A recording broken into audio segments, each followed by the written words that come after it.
Tere hommikut! Käes on jälle esmaspäev ja loeme doktor Paul Claytoni raamatut ravitoitumisest. Kui minu järjehoidja nüüd õige koha peal on, siis oleme me jõudnud raamatuga rohkem kui poole peale, et olemegi leheküljel 70. Tere hommikust! Jaa, tere hommikut! Loodame, et tuleb veel inimesi. No polegi väga oluline, võib-olla selles mõttes ma loen ja me salvestame ju. Jaa, Ahah, nojah, just. Nii, ma proovin täpselt leida, vaata tavaliselt ma lõpetan mingisuguse peatüki koha peal, aga no kui läheb topelt, siis läheb topelt, eks ole. Siin oli see suurepärane põletiku vastaste toitude tabel. Ja selle tabeliga, sellega ma arvan, et sellega võib-olla ongi kõige toredam see, et äkki ma lihtsalt tõlgin ta meile ära ja jagan selle tabeli meile. Et siin on põletikuvastased toidud, et on loetletud erinevad puuviljad, köögiviljad. Ja siin on siis üks tulp on see, et mida siis rohkem süüa, mida vähem süüa, on teine tulp. Ja jah, ma arvan, et sellega ma lihtsalt teen nõnda, et ma ei hakka siin praegu neid ette lugema, vaid tõlgin selle tabeli meile ära. Ta on päris nagu selline, soovitused on need, mida me oleme siin juba mitu korda näinud, aga ta on nagu detailsem. Ja kindlasti on siis soovitus vähem süüa suhkrut, tärkliserikkaid toite, grillitud, friteeritud toite ja soola. Okei. Aga väga hea, et ma arvan, et selle tabeliga teeme nõnda.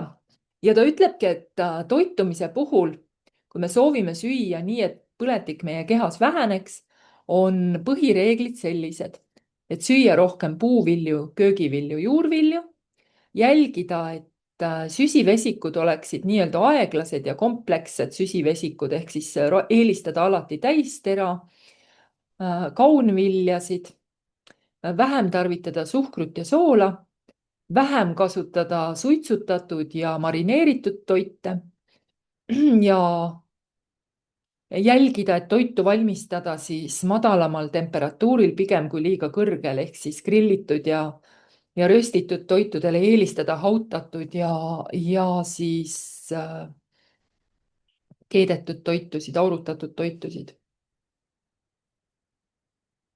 Menüüs peaks olema piisavalt puuvilju, seemneid, pähkleid, teravilju, kaunvilju ja köögivilju, sest need kõik sisaldavad erinevaid vähivastaseid ühendeid.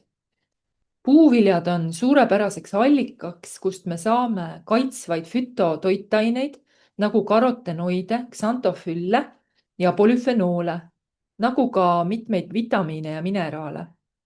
Teraviljad ja pähklid on heaks allikaks, kust me saame E-vitamiini ja polüfenooli. Sealhulgas siis ka põletikuvastaseid toimeaineid nagu avenantramiide, mida me leiame siis kaerahelvestest. Köögiviljad ja vürtsid, nagu näiteks rosmariin või kurkum, annavad meile mitte ainult põletikuvastaseid polüfenoole, vaid ka ühendeid, mis toetavad ensüüme, mida keha vajab selleks, et ennast mürkidest ja vähki tekitavatest ainetest puhastada. Nii puuviljad kui köögiviljad pakuvad meie kehale erinevaid polüfenoole ja karotenoide, samas kui herned ja oad on heaks lektiinide allikaks. Lektiinid on siis proteaasi inhibiitorid, mis töötavad koos polüfenoolidega ja pidurdavad kudesid kahjustavate MMP ensüümide tööd. Ehk siis lektiine on meie kehas ka vaja. Taimne toit annab meile samuti ka piisavas koguses prebiootilisi kiudaineid, mis vähendavad kroonilist põletikku soolestikus ja sellelgi on omakorda vähivastane mõju. Kokkuvõttes on nad kõik ka heaks B-vitamiini, foolhappe ja niatsiini allikaks ja need ained on omakorda tähtsad, sest folaadid ja niatsiin vähendavad DNA kahjustuste tekkimise riski. mõned näpunäited, et söögi tegemisel silmas pidada siis. Kasuta pigem vähem oomega-6 sisaldavaid polüküllastunud taimseid rasvu. Lülitu ümber, eelista monoküllastumata oliiviõli või siis puhtalt küllastunud rasvu, kui toitu teed. Vähenda, see juba kordub tegelikult, vähenda kõrgel temperatuuril toidu valmistamist, grillimist, friteerimist, röstimist. Selle asemel hauta, kasuta aeglast seda nii-öelda aeglast küpsetamist ahjus või pajas või siis voki või blanšeeri kiiresti. Auruta või valmista köögivilju mikrolaineahjus. Samamoodi siis kasuta tüümiani ja oreganot, mis aitavad siis põletikku tekitavaid ja kudesid kahjustavaid aineid meie kehas balansseerida. Kas valida oomega-3 või polüfenooli või kasutada mõlemat? Me oleme rääkinud kroonilisest põletikust ja sellest, et krooniline põletik toimub kahes faasis. Et kõigepealt nii-öelda esmases faasis mõjutab seda oomega-6 ja oomega-3 tase meie kehas ja teises põletikufaasis muutuvad aina olulisemaks polüfenoolid ja nende kättesaadavus. Seega tundub loogiline, et me võiksime võtta menüüs juurde kindlasti nii oomega-3 kui polüfenoole ehk siis mõlemaid. Ja eriti mõistlik tundub, et neid võiks tarvitada isegi koos, sest mitmed polüfenoolid on rasvas lahustuvad, nagu näiteks need, mida sisaldavad oliivid ja nemad siis ka hoolitsevad selle eest, et oomega-3 rasvhapped meie kehas omastuksid ja kaitsevad neid rasvhappeid ja hoiavad neid tervena, kuni nad jõuavad meie keharakkudeni ja saavad asuda siis võitlema põletikuga meie kehas. Kui polüfenoolid meie rakuni jõuavad, siis on neil juba uus funktsioon. Nad lülitavad siis tööle põletiku kustutamise protsessi teise faasi. Kui sa kasutad ja tarvitad piisavalt polüfenoole, siis tegelikult piisab ka ainult polüfenoolidest, et põletik kehas maha võtta. Ma olen seda näinud Indias. Näiteks seal ei ole ju üldse külma vett ega ka selliseid väikeseid rasvaseid kalakesi. Ja see on ka see, miks Aasias me näeme analüüse tehes väga paigast ära oomega-6 ja 3 ratsiooni. Seal ei ole üldse tavatu, et me näeme suhet 100:1. Aga traditsiooniline India dieet sisaldab tohututes kogustes vürtse, mis omakorda on väga kõrgetasemelised polüfenooli allikad. Igaüks, kes on proovinud teha India toite, teab seda, et kui lääne kokk kasutab näpuotsatäit või paari pisikest lusikaotsatäit vürtsi, siis India kokad panevad mitu supilusikatäit. Ja see ongi üks põhjuseid, miks sõltumata oomega-6 ja 3 paigast ära suhtest on indialastel võimalik vältida, ennetada, leevendada ja mitte kannatada põletiku käes. Aga siin on oma trikk.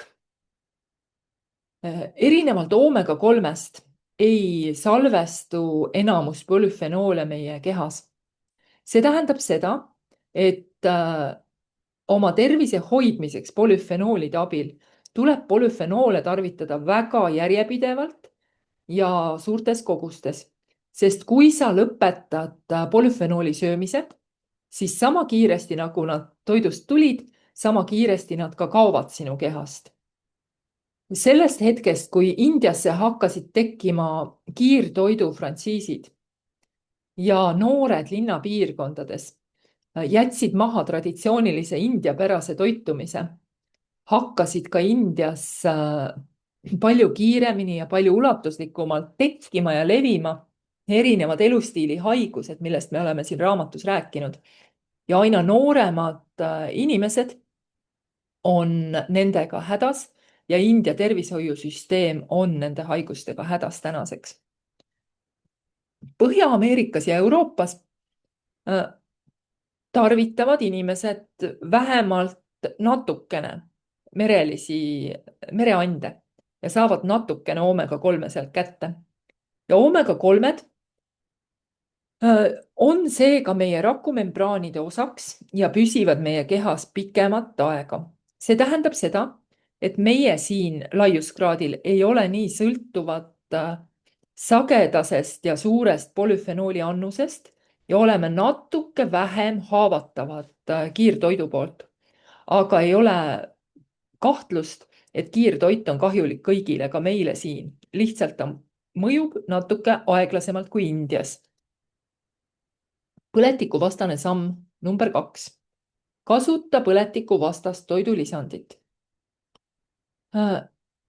Tavapärased igapäevased multivitamiinid ja mineraalitabletid annavad meile baastasemel vajalikke mikrotoitaineid, sest erinevate mineraalide ja toidu ja vitamiinide jaoks on välja arvutatud soovituslikud päevased annused.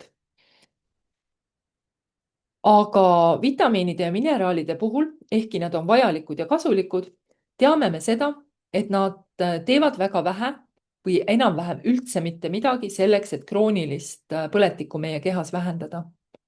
See on ka üks põhjuseid, miks uuringud, mida tehakse vitamiinide ja mineraalide kasutamise kohta,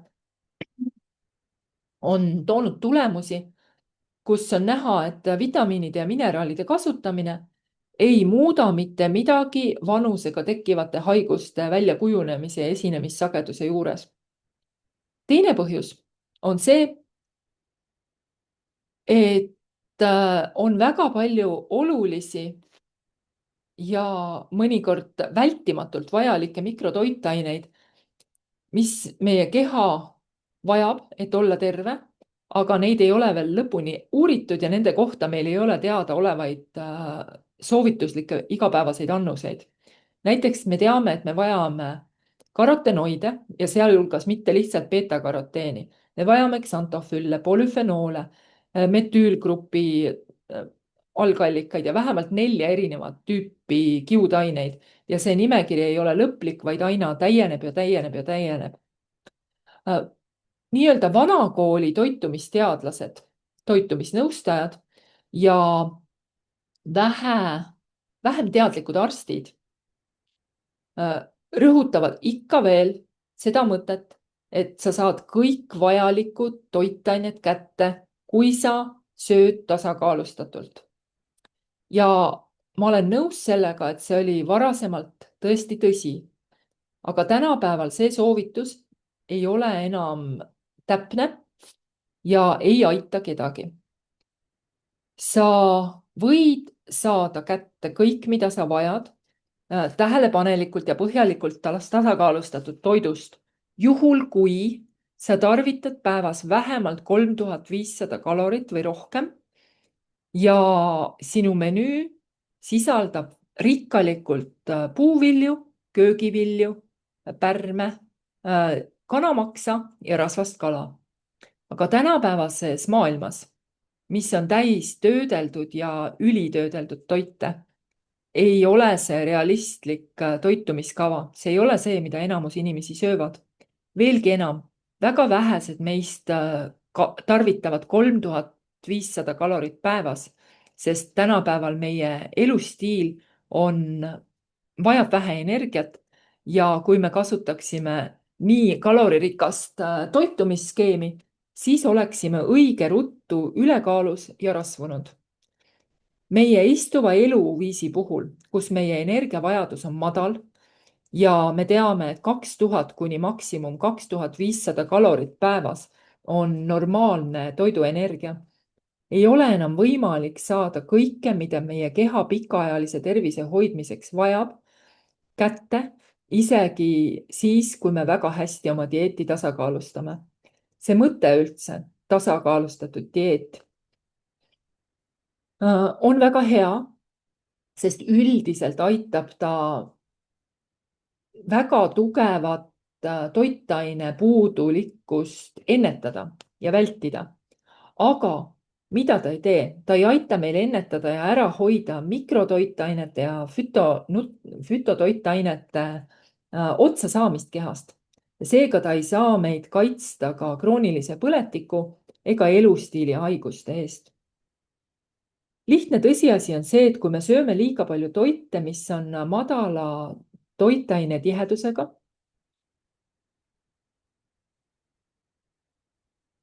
siis, ja me ei söö neid ka piisavalt palju, siis ei ole võimalik meil toidust kätte saada kogu toitaine hulka, mida meie keha vajab. Ja selles olukorras on toidulisandid ehk lisatoit muutunud kriitiliselt oluliseks. Aga selleks, et saada soovitud mõju, ei ole võimalik toidust puudu jäävat osa katta lihtsalt vitamiine või mineraalaineid juurde võttes. Meil on vaja läbi mõelda ja toetada oma menüüd mitmekülgse mikrotoitainete ja taimsete ehk toitainete ehk fütotoitainete programmiga. Seda on väga raske, kui mitte võimatu suruda ühte tabletti, välja arvatud juhul, kui see tablett oleks umbes golfipalli suurune. Seega tuleb meil jagada see päevas juurde võetav toitainete kogus erinevate väikeste tablettide vahel. Ideaalne oleks see, kui me kasutaksime neid toidulisandeid päeva jooksul erinevatel kellaaegadel koos toiduga, selleks, et kindlustada optimaalne imendumine ja keha poolt siis nende lisatud toitainete optimaalne kasutamine. Ja isegi sellest ei piisa, välja arvatud juhul, kui me juurde lisame ka kalaõli ja kiudaineid.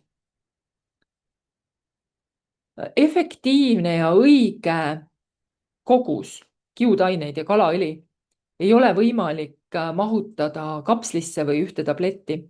Seega on neid asju vaja juurde võtta vedelal, pulbri või sulaselgelt toiduks muudetud kujul. Mida teeb selline mitmekülgne mikrotoitainete ja fütotoitainete tugi sinu tervisele?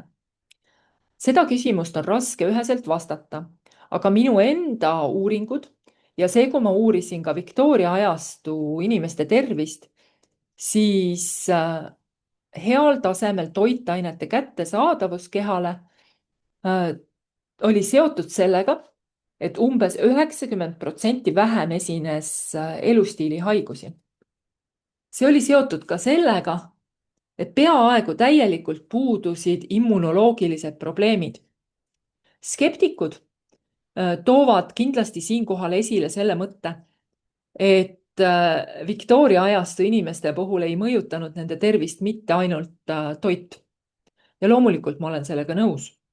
Need inimesed olid väga aktiivsed füüsiliselt. Nad ei suitsetanud kuigi palju, nad ei joonud kuigi palju alkoholi, nad ei kasutanud meie tänapäeval armastatud kõrgel temperatuuril toidu valmistamise tehnikaid. Aga on veel üks andmekogum, mille me saime McMasteri ülikooli prekliinilistest uuringutest. Seal leidsid teadlased seda, et nad uurisid hiiri ja toitainerikas toitumine pikendas hiirte eluiga umbes kuni 28%. Ehk siis, kui me inimaastatesse selle ümber arvutame, siis see teeb umbes 20 aastat. Toitainete rikas dieet aitas hiirtel kiiremini õppida ja pidurdas ja peatas kõik märgid, mis on seotud aju vananemisega. Seega, multivitamiinide puhul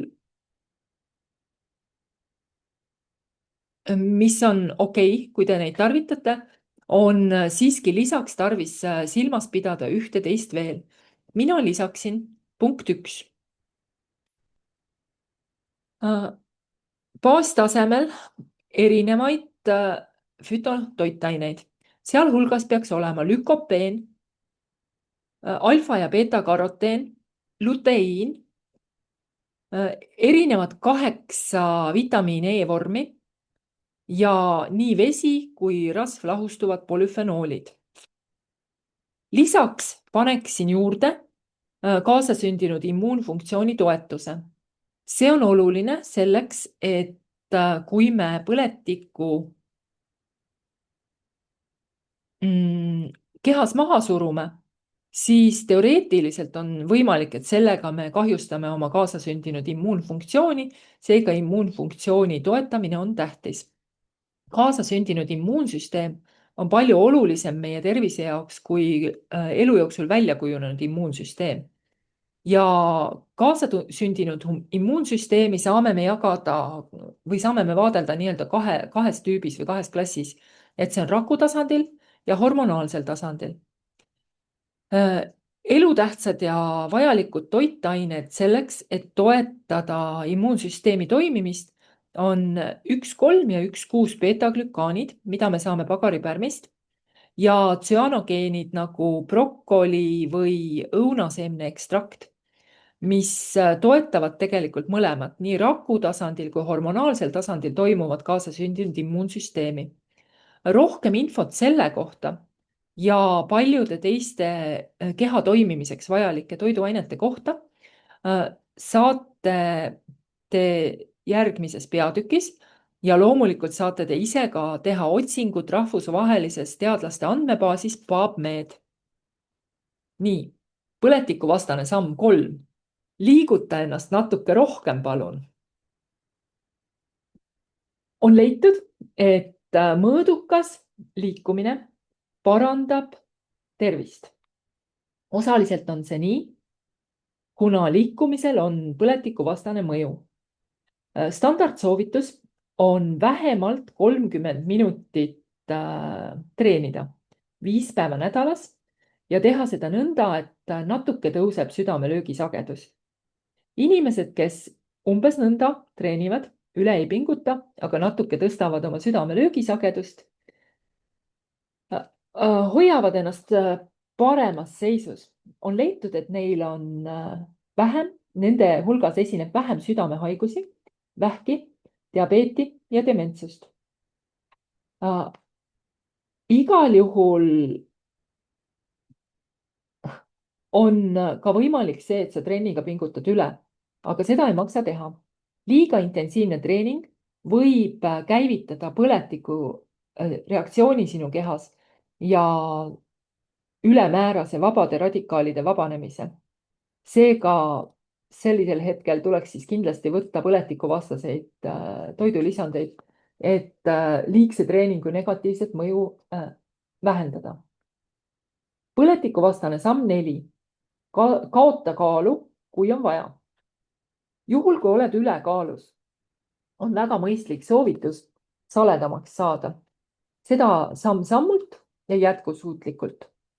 On kogunenud tõsikindlad andmed selle kohta, et kui dieetidega üles-alla nagu oma kaaluga põrkuda, siis see on kehale kurnav, stressi ja põletikku tekitav. Seega väldi selliseid kampaania korras dieete. Selleks, et kaalu kaotada, mõtle läbi oma toitumine, liikumine, vee joomine ja kasuta toidulisandeid, mille sees on kindlasti põletikuvastased toitained ja fütotoitained.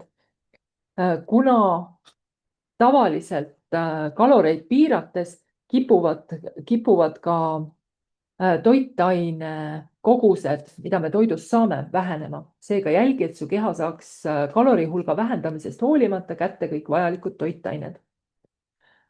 Põletikuvastane samm 5. Toeta oma kaasasündinud immuunsüsteemi ja tee seda kõikvõimalike nakkuste ja haiguste nii-öelda kehast välja puhastamisega. kui meie kehasse tungivad kahjulikud mikroorganismid ja tekib akuutne põletikureaktsioon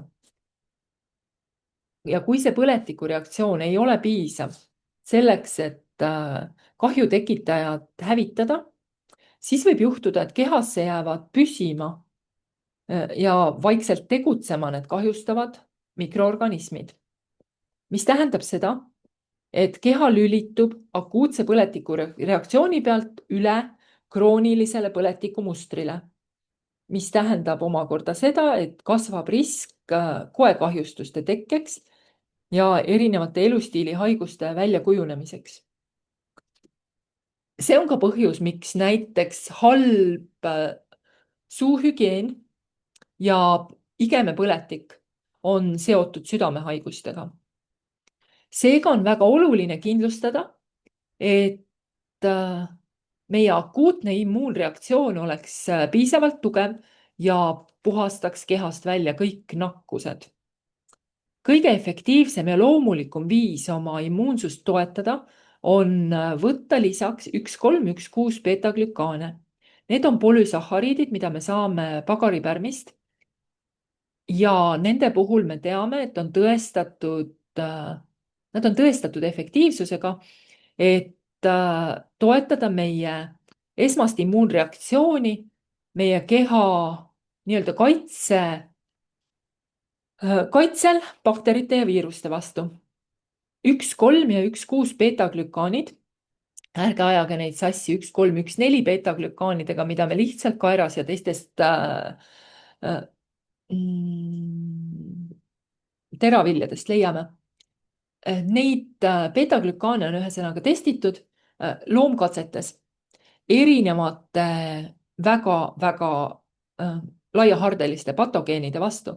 Nende hulgas näiteks gripiviirused, kolibakterid ja isegi antraksibatsill. Ja on leitud, et 1,3 ja 1,6 beetaglükaanid on väga tugeva kaitsva mõjuga kõikide patogeenide vastu. Kui Kanada kaitseministeerium otsis immuunsüsteemi tugevdajat või võimendajat, mis aitaks radiatsiooniga toime tulla, siis testiti rohkem kui 100 erinevat toodet. Ja seesama 1,3, 1,6 beetaglükaani ühend, mida me pagaripärmist saame, tuli välja võitjana. Minu nägemuse järgi on kõige parem beetaglükaane kombineerida tsüanogeeniga, mis on vajalik selleks, et toimiks, ütlen inglise keeles, immunoprotektiivne ehk immuunsüsteemi kaitsev ensüüm laktoperoksüdaas. Ühesõnaga, palju häid võõraid sõnu. Hästi toimiv põletikuvastane toidulisand aitab sul kaitsta oma keha pikaajalise kroonilise põletiku eest. 1,3, 1,6 beetaglükaanid ja tsüanogeeni sisaldavad toidulisandid on loodud selleks, et kaasasündinud immuunsüsteemi lühiajalist akuutset vastust võimendada. Ehk siis selles kombinatsioonis on võti, et vähendada meie keha stressi ja koormust erinevate degeneratiivsete, nakkavate ja allergiliste haiguste võitmisel. Ehk siis vähendada keha nagu seda nii-öelda mürgikoormust, haigustekitajate koormust. Põletikuvastane samm number 6. Lõpeta suitsetamine kohe, aga seda ma juba ütlesin. Seega järgmise nii-öelda next level võttena püüa viibida võimalikult palju puhtas õhus ja vältida õhusaastet, kui vähegi võimalik. Põletikuvastane samm 7. Kui vaja, vaata üle oma stressitase ja leevenda stressi kohe. Krooniline stress on oluliseks teguriks erinevate degeneratiivsete haiguste väljakujunemisel, sest see viib keha põletiku vastuse pidevale valveseisund või pidevale kõrgele tasemele, ja keha on kogu aeg valveseisundis. Mediteeri, maali, tegele aiaga, ela teadlikult.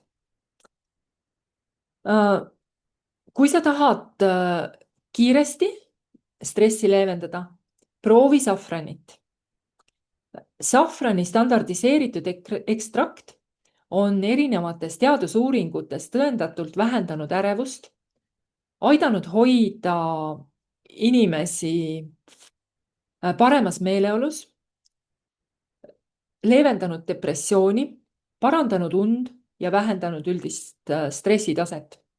Kokkuvõttes, elustiilil tuginev lähenemine, mis kombineerib tervislikku toitumist, regulaarset liikumist ja stressi vähendamist, parandab meie elukvaliteeti, vähendab kroonilist põletikku ja suremust ükskõik millistel põhjustel. See parandab nii meie tervist kui oodatavat eluiga. Siin peatükis oli palju soovitusi ja paljusid neist asjadest tulebki võtta minu sõna ja usalduse peale.